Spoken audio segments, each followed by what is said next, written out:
If you ever had thought that Mazda wasn't really doing anything, wasn't really trying to compete, you know, they're a forgotten car brand. Man, are you wrong, because the Mazda Miata is the greatest car ever built.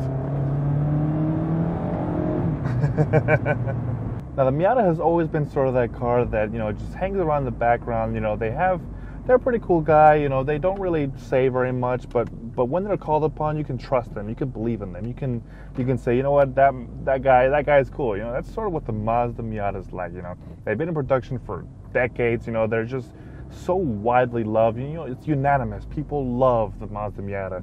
You can't not hate. You can't not like the Miata. Like, you can't.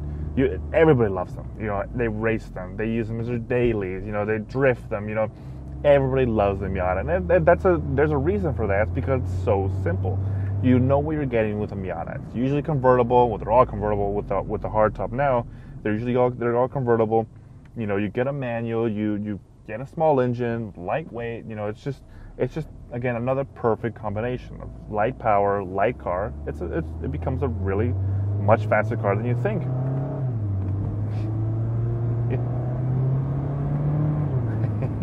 I went to Solvang with my girlfriend, you know, and I wanted to take something cool, you know, and she wanted to try a Miata.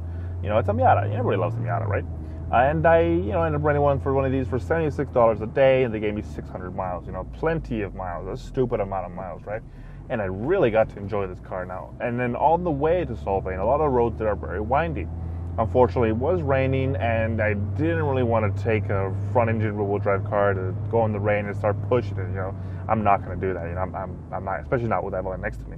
You know, so I didn't really push the car, but I did enjoy what the Miata felt like in those curvy roads. You know, and it feels really good. You know, it feels like the original Miatas. You know, and I'm proud to say that the Mazda Miata is probably one of the greatest cars, if not the greatest car ever built, period. And that's a big phrase to say it, because everybody loves them. If everybody loves a car, you know, it probably is the greatest car ever built, and it has to say that the Miata is probably that car. Nobody hates these cars. Nobody doesn't like these cars, and you know, because people race them, like I said, they drift them, you know, and everybody has an obsession with the Miata. Everybody loves them. Now, Jeremy Clarkson does say that if you're a really enthusiast, you're into cars, you have to own an Alfa one time. Now, that's a little unfair because of the fact that, you know, here in the American market, the Alfa Romeo isn't very much loved. You know, that nobody really likes the Alfa Romeo. You know, and if you haven't seen Alfa Romeo Giulia I did recently, go watch that one. It'll be right here. But okay, fair enough. The Alfa is really cool. I liked my time with the Alfa Romeo Giulia. But I think for a more, you know, open car that people can really enjoy, I think the car that you really have to own, or at least drive, is the Mazda Miata. I think that is a car that everybody has to own at least one time. And I do plan on owning a Mazda Miata. I love the NB. I think the little pop-up headlight's a little bit gimmicky, but you know, I like the smoothness. If I want to use a race car, I'll get the NB. The smoothness of it, you know, it just goes up and comes down. You know, very simple, very simplistic, and I like simplistic things. So I think if I were ever have a Miata, it would probably be the NB. But my time with this NB You know, it's just been so nice, you know, and I call it the ND only because it's the only thing I'm used to, NA, NB, NC, ND. So if it is the name I have, or isn't a name, I'm sorry, but this car is very, very, very well done, very well produced, and it's so nice. And there's a reason these things continue to be made to this day. You know, exterior-wise, it looks really good. You know, I like the front end. It's very mean. It's very aggressive. You know, headlights are like that. You know, it looks good. Compared to the NC, you know, that car I think is not that great. But the ND with this front end looks really nice. The back end could be a hit or miss with some people. The circle taillights, I don't really think that works quite well. But, you know, give or take. If you like it, if you don't, you know. But my girlfriend, for her aspect at least, she has always wanted to drive one of these. She's always liked the convertible. It's so cute, you know. And you know, I was like, you know, I'll surprise her, go to Solvang, take her one of these things. And man, she was very happy, you know. Of course, I got the automatic with the pedal shifters only because she's not really proficient in the manual aspect. She did learn, but you know, after a decade of not driving a manual car, she kind of forgot, you know. But it's like riding a bike; you should know. But I was teaching her in S2000, but of course the accident happened. But you know, whatever. But I had to get the auto with the pedal shifters, and I just don't think that this is the pairing that you should be getting your Miata in. Not because I'm biased, but because it's a Miata. You get a Miata with a manual. And I didn't really feel connected to this car like if I think I would be if it was a manual. Now that's just, you know, I think a lot of people can feel the same way, you know. I think if you didn't really want to learn how to drive a manual and you just want a car to drive by itself, you know, you live in LA like I do, you can't stand the traffic like I do, maybe you get the automatic version, but I just don't think that's the right pairing. And if you live somewhere more rural and you have nice windy roads and you can really push the car,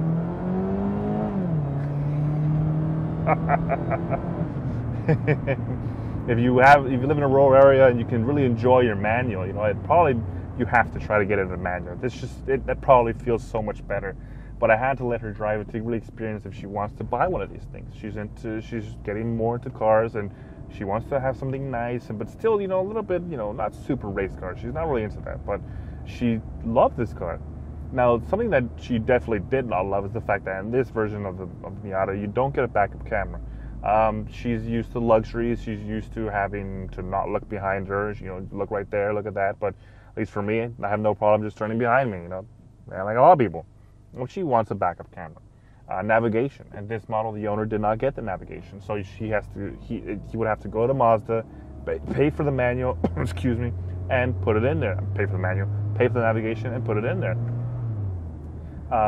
Is that a problem for me? You know, not really. I mean, you can just have your phone, you know, that's just, at this point, that's a given point. You just have your phone there. You put a little suction cup to your window and you have your phone there.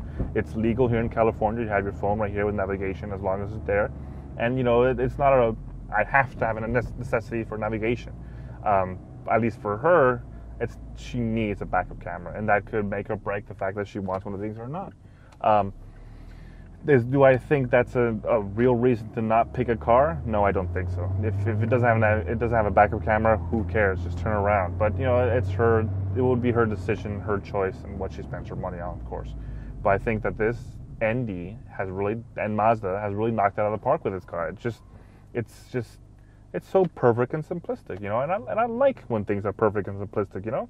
Excuse me, sorry, I had to take off the ND. I didn't really think we needed when there's no sun, you know. But otherwise, you know, is not having a backup camera really a make or break deal for you? I don't really think so. You kind of just, you know, just deal with it. But I don't want to get into that with her. She knows what she wants. You know, that's fair. You know, she wants a backup camera. You know, at least in this model, it doesn't have it. Navigation doesn't have it. But you know, if you're into Miatas, then you're probably already used to the fact that you don't get a navigation, you don't get a backup camera, especially if you come from the NAs or the MB. You know, you don't get those things, but you're probably knowing that, you know, it's a Miata. I know what I'm getting: a front engine, rear-wheel drive, small car, convertible, a little bit of power. At least this one has the 2.0 Skyactiv technology thing with, you know, economical, but this one has 181 horsepower. And I think for that amount of horsepower with this light car, it fits just like that. Really nice. I'm having a good time. And you know, a lot of people just want, like, oh, it's not fast because you don't have enough horsepower. But people have to realize that not having a lot of horsepower isn't a make or break deal. You can have not a lot of horsepower, have so much fun, you know, and so why would you not, you know, try a Mazda Miata? You know, I love these things. I've always wanted to have an NB, you know, I want to make one a race car, you know, I want to put an SR20 in one with a turbo, 250 horsepower, put a big wing and go race them, you know, or Mazda Spec A, you know, that's a pretty popular racing, you know, people like to do that. People race Miatas, stock Miatas, and they race them. Like, it's fun, you know. That you have so much fun with the Miata. So it's a totally fair point. Interior wise, you know, it's as you expect. It's very cheap. You know, there's one for sale right now for 15,000 miles. It's a brand new car, 2016 model. That, you know, that's 15,000 miles. It's a brand new car. You can get it for $23,000. Now that's a lot of car for $23,000. 23 grand. 23. Like anybody can just go and pick one up with a little bit of down. You know, you can go get one. Like, these things are amazing. Like, and it's a lot of car for that price. And I'm happy that these things are still like being produced. You know, it's been in production for decades, and there's a reason for that. People love these things. Like I said, interior wise, it's just as you expect. There's a lot of plasticky pieces around here, but it's simple. It's really cheap. It's supposed to be economical. It's not supposed to be luxurious. You know, right here, this is actually painted to the same of the outside of the car. You know, leathery pieces here and there. The seats, they're red, nice little two-tone contrast, really nice. The cluster itself, it's 2 needles, the tachometer, speedometer. The tach is the really big one right in the middle. On the left side, you have your temperature for the outside, how many miles you've done, how many miles are on the car. This model specifically is 2018, I believe. It has 51,000 miles on the car, so it's been used. It's not been abused, but it has been used. People use this car, and I'm happy. A lot of cars, or at least every car, is supposed to be driven. You know, drive your cars. But this one it has 51,000 miles on it, and you know, it doesn't look like it has 51,000 miles, but whatever. It's a good-looking car. Exterior, I like the front end. You know, it looks mean. You know, I like it. You know, it looks mean. You know, I like mean-looking cars. I don't like mean-looking cars, of course. You like your car to look mean. You know, and I'm having a good time. I'm driving this car around. I was giving 600 miles to drive this car around. $75 a day, 2 days with the insurance. You know, it came out to, I don't know, like $180, $190. You know, I've had so much fun for that amount of money. You know, $180 experience. Like, it's a Mazda Miata, you know. And I just wanted to, you know, rent something else, you know, with that kind of, rent something else, you know. Like, you know, whatever. But this car has been so much fun. I'm having such a blast, you know, that I can't say enough good things, you know, and it's not really much to talk about because it's just so simplistic. And I'm, you know, would I buy one of these? Hell yeah. Like, this is awesome. Like, this is so simple. It's so unique, and you know, it's just you know, it feels good. It feels good. Convertible top, you know, we did try it. We did bring it down one time when we went to Ostrich-land, and we brought it down a bit. There was some sun, you know, and it was like, you know, we're in a Miata, you know, arm out to the side, you know, it's a Mazda. You know what you're getting, you know, you're getting an experience. You're getting a Mazda, you know. It's really simple to do as well. You hit the latch here, the little windows come down, and you just push it back. You know, it's not automated. You push it back, and you, of course, you have to get out of the car and push it down to the latch. But otherwise, you know, it's very simple. If you want to bring it back up, you hit the latch right here in the back, bring it over, and latch it down. Really, really simple. You get some covered space. You know, here you can put a paper clip. You have 2 USB ports up there. You know, 2 little cup holders. We are Americans. We are fat, so we need our cup holders, and cup holders big enough for larges. Any of our covered space, open this in the middle, a big, huge, you know, you can put probably a full-size head in there, and that's about it. You know, it's a Miata. The covered space, luggage space, not that great. I specifically told Evelyn, like, hey, Evelyn, like, look, I got a car, it could be a surprise, but just please don't bring your humongous luggage bag. Just please don't. And of course, what does she bring? She brings a big crossover bag, just a big bag loaded, just a huge jelly bean, just a huge bag. So, well, whatever. So we had a Tetris set. Good thing we both worked at the airport, so we were kind of used to finagling things in small places. So whatever, we managed to fit it, but not very much luggage space in the bag. You know, don't expect to be able to put 2 full-size luggage bags. You cannot. cannot probably put 1. But I've had such a good time with this car. Mazda killed it again. This thing is just improves on the legendary name of what a Mazda Miata is like. It totally improves it. It brings it into the 21st century. I've had such a good time, and I'm sad that the time is over. I have to give this back to the guy. Be like, look, here you go. Here's your car, in one piece, So I'm really, really happy. I'm really happy I got one of these, and I was pleasantly surprised with what I was at. My expectations were pretty high. It's a Miata. I am expecting Miata-ness. What's a new word? I'm expecting Miata-ness, It is the perfect amount of Miata for me. If you want to get one of these, I'm on Turo right now. They're really cheap. 56. After I rented one of these, I was kind of upset. Well, not really upset, but I was kind of like, what the hell? Like, he was giving this thing for $56 a day. Like, what? That's such a good price. Even though I spent $75, I mean, I still had a great time. Like, it's like $56 a day to be able to drive one of these. You have it for 3 days, 2 days, 600 miles. You get to just enjoy what a Mazda Miata is like, and maybe you get to be persuaded into buying one of these things. And I hope my girlfriend really does buy one of these things because she had a good time. I hope she does buy one, so I can drive it. So if you ever want to, go and get one, get it on Turo. That's really theirs.